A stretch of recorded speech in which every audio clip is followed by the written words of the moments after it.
আজ দুপুরে হঠাৎ করেই কি যেন একটা মনে হলো।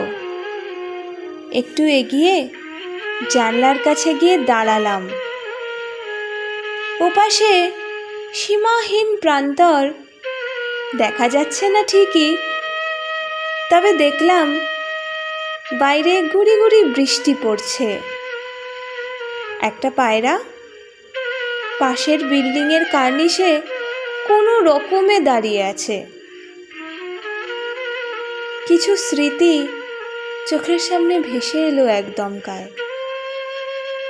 এক অজানা ব্যথায় বুকের ভেতরটা চিনচিন করে উঠল।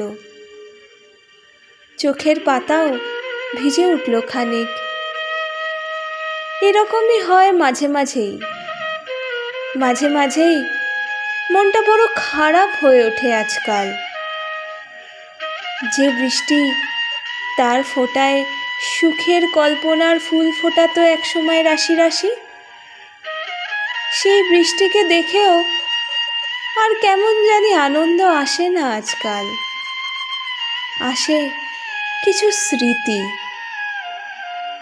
আর ছড়িয়ে যায় মন খারাপের অদৃশ্য কিছু গন্ধ।